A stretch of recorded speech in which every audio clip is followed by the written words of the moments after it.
So మిత్రులారా ఒక కీలకమైనటువంటి విషయం గురించి మనం మాట్లాడుకుందాం. బోర్డు ఒకసారి పెడితే, సో ఈడబ్ల్యూఎస్ కోటా దేశంలో బీసీల కొంప ఎట్లా ముంచుతూ ఉంది, ప్రధానంగా తెలంగాణలో ఎట్లా కొంప ముంచుతూ ఉంది అనేటువంటి వీడియోను మీరు ఇప్పటిదాకా చూడడం జరిగింది. ఆ వీడియో పూర్తి వివరాలని, పూర్తి వీడియో అంటే మీకు డిస్క్రిప్షన్లో లింక్ అందుబాటులో ఉంది, ఆ లింక్ ద్వారా చూడొచ్చు. ఇక రెండో విషయం ఏంటంటే, చాలా భయంకరమైనటువంటి విషయాలు ఒక 2-3 ఉన్నాయి. వాటి గురించి ఒకసారి మీతో మాట్లాడిన తర్వాత మిగతా వార్తల్లోకి వెళ్దాం సోదరులారా. ఈ దేశంలో ప్రధానంగా ఉండేటువంటి ఐఏఎస్లు, ఐపీఎస్లు, ఐఎఫ్ఎస్లు వీటన్నిట్లలో బీసీల ఈ దేశంలో 52% అని చెప్పబడుతూ ఉన్నాం. సరే, ఇంకా తెలంగాణ లెక్కలైతే ఇంకా బయటికి రాలేదు. మరి అవి వస్తాయా, ఎప్పుడు వస్తాయి, ఏం కథ అనేది ఇంకా తెలియదు. ఆ డెడికేషన్ కమిషన్ వేసారు, కమిషన్ రిపోర్ట్ ఎప్పుడు ఇస్తుంది రాష్ట్ర ప్రభుత్వానికి, ఏం కథ అనేది తెలియదు. సో ఏదేమైనప్పటికీ కూడా ఒక బలమైనటువంటి అంశం ఇప్పటి వరకు బయటికి రాకుండా, సర్వే పూర్తయింది, ఇప్పటి వరకు బయటికి రాకుంటుంది. కానీ ఈ లెక్కలు తెలవక ఈ దేశంలో బీసీలు, ప్రధానంగా తెలంగాణలో బీసీలు నష్టపోయినటువంటి విధానాన్ని ఒకసారి మీకు వివరించే ప్రయత్నం చేస్తా. ఇక్కడ DoPT, department of personal training,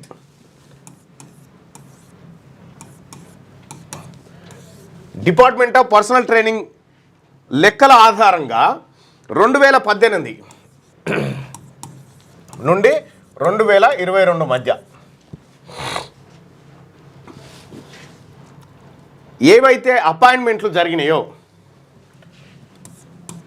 IAS, IPS, like ఇంకా ఏది సివిల్ సర్వీసెస్ ఉద్యోగాలు, దీంట్లో 46.15% general category, open general category అంటే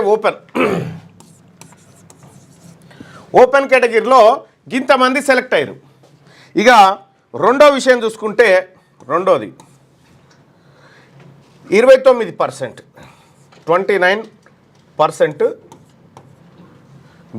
ఓబీసీ కేటగిరీ, అంటే ఓబీసీ అంటే అదర్ బ్యాక్వర్డ్ క్లాసెస్. ఇక మూడో కేటగిరీ చూసుకుంటే 24.5% SC and ST, SC category,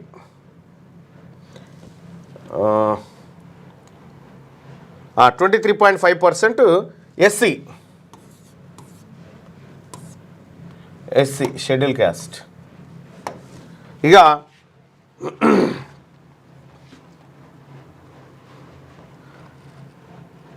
ఇక్కడ ఎస్సీ అండ్ ఎస్టీ కలిసి ఉంటాయి, ఎందుకంటే అది ఎస్సీ అండ్ ఎస్టీ. ఇక్కడ ఈ కేటగిరీలో ఈడ ఉద్యోగాలు పడితే అయిపోయినాయి.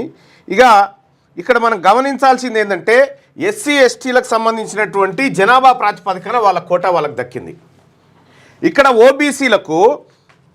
ఓబీసీల జనాభా దేశవ్యాప్తంగా 52% అనుకుంటున్నారు. అంటే లెక్క 52% ఉన్నటువంటి వాళ్ళకు 29% దొరికినాయి. ఇక్కడ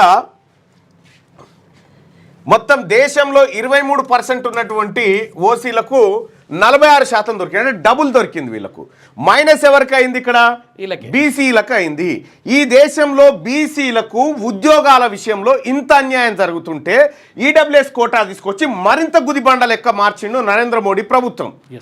ఈ బీసీలకు వ్యతిరేకమైనటువంటి పార్టీగా ముద్రబడి బీసీల అణిచివేతకు కుట్ర పన్నుతున్నటువంటి భారతీయ జనతా పార్టీ చేసినటువంటి కథ ఇది. నా సొంత లెక్క కాదు, DoPT, department of personal training ఇచ్చినటువంటి డాటా ఆధారంగా 2018 నుంచి 2022 మధ్య 46.15% ఐఏఎస్ ఐపీఎస్ ఉద్యోగాలు, 46 అంటే 146 ఉద్యోగాలు ఐఏఎస్ ఐపీఎస్ ఉద్యోగాలు ఓపెన్ కేటగిరీ అంటే జనరల్ కేటగిరీలోకి పోయినాయి, పెద్ద కులపోళ్ళకి పోయినాయి. వాళ్ళు ఎంతమంది అంటే 123. మన తానికి వచ్చేసరికి ఇంకా తక్కువ ఉంటారు. దేశవ్యాప్తంగా చూసుకుంటే 123 మంది ఉన్న వాళ్ళకు 46 ఉద్యోగాలు పోయినాయి. 152 మంది ఉన్నటువంటి వాళ్ళకి 29 దక్కినాయి. ఇగో ఇదే మన బీసీలకు సంబంధించినటువంటి ఇక్కడ మొత్తం టోటల్ గా నష్టపోయేటోడు అంటే బీసీఏ. మొత్తం బీసీఏ నష్టపోయేది. నష్టపోయేది. బీసీ సోదరులారా, బీసీ యువకులారా, ఇంత పెద్ద ఎత్తున కేంద్రంలో రాష్ట్రంలో మన ఉద్యోగాలు కొల్లగొడుతూ మన ప్రజలకు అందకుండా చేస్తున్నటువంటి అన్నాన్ని ఈ రకంగా Bharatiya Janata party EWS quota, నేను అందుకోసం ఇప్పుడు ఆ ఇంగ్లీష్ వీడియోని ఇప్పుడు ఇంగ్లీష్ వర్షన్లో మీకు వినిపించినటువంటి వీడియో అదే సోదరులారా. ఆ వీడియోలో క్లియర్గా చెప్పిన ఏ రకంగా మనం దోపిడీ చేస్తూ ఉన్నారు, ఏ కథ, ఏ రకంగా మన పైన జరుగుతూ ఉంది ఇదంతా అనేది క్లియర్గా ఆ వీడియోలో ఎక్స్ప్లెయిన్ చేసిన సోదరులారా. ఇక్కడ ఉద్యోగాల కాడ కేంద్రంలో ఐఏఎస్లో అదే బాధ, సేమ్ తెలంగాణలో ఉద్యోగాలు భర్తీ చేసే కాడికి ఇంతకంటే తక్కువ పాడైంది. ఇంకా దారుణంగా ఇంకా చూస్తే ఇగో దీంట్లో neglected by OC rulers in the country.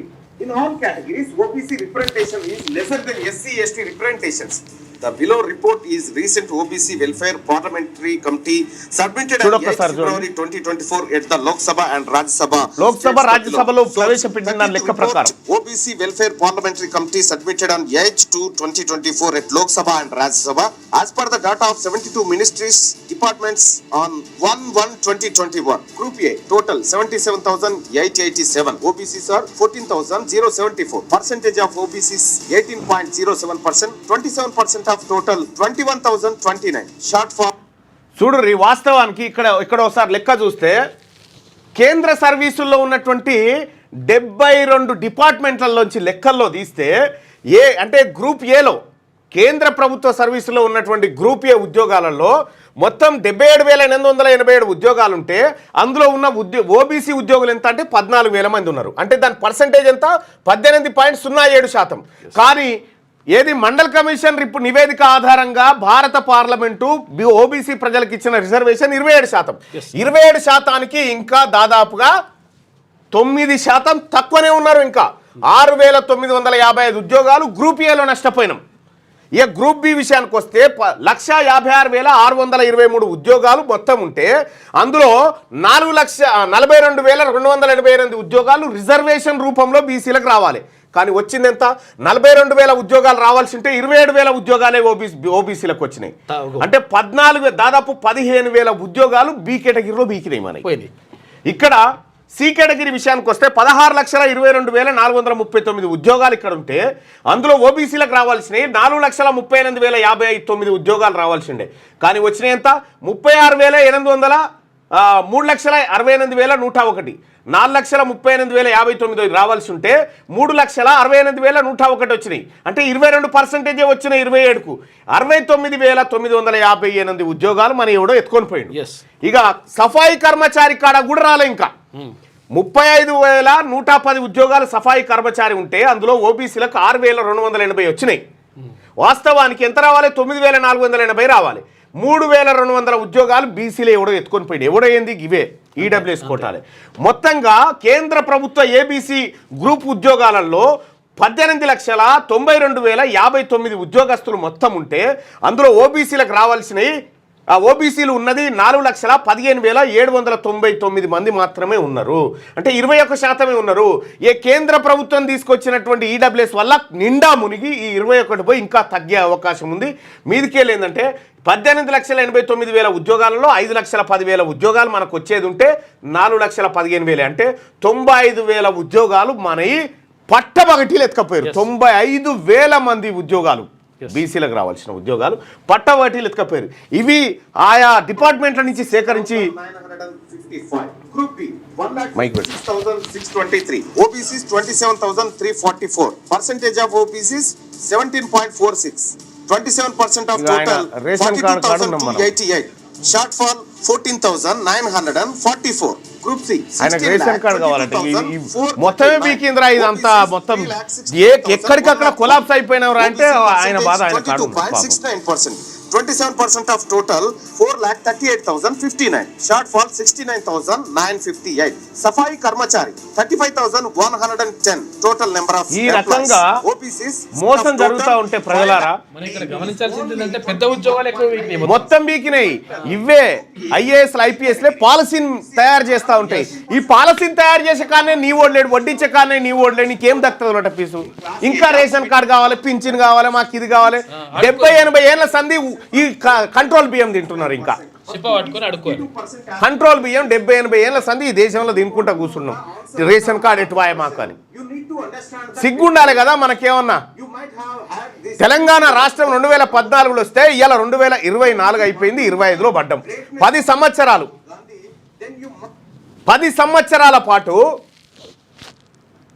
ఏడాదికి 2 లక్షలు పెట్టుకున్నా 20 లక్షల కోట్లు, అబ్బో 7 లక్షల కోట్లు, దాదాపు 30 లక్షల కోట్ల రూపాయల సంపద వంచకాడ నువ్వు లొటపీస్ కాడు. నువ్వు ఏడున్నావు? నువ్వు 30 లక్షల కోట్ల సంపద, ఇగో నువ్వింత తీసుకో అని పంచకాడు ఉన్నావా నువ్వేనా? అడుక్కునే కాడ ఉంటాం. అడుక్కునే కాడ రేషన్ కార్డు కావాలి మాకు. ఇప్పుడు తెల్ల రేషన్ కార్డు ఎందుకు ఇవ్వని సంగతి ఏంది? ఇది పింఛన్ కావాలి. అది కాదురా నాయన, ఈ కుప్ప కావాలరా మనకు, ఈ దేశంలో మెజారిటీ ప్రజలమైన మనం అని చెప్పి చెప్తా ఉంటే రేషన్ కార్డు కావాలంటున్నాం. ఇగో అన్న మా వడ్డీరోళ్ళ గురించి మాట్లాడాను. ఆ వడ్డీరోళ్ళు కూడా ఉన్నారు మిత్రం, మా ఇంట్లో ఈ బీసీలలో వడ్డీరోళ్ళు ఉన్నారు. దయచేసి మార్నింగ్ న్యూస్ చూస్తున్నటువంటి మిత్రులారా ఈ లైక్ బటన్ని క్లిక్ చేయండి, అలాగే షేర్ చేయండి. లైక్ చేయండి,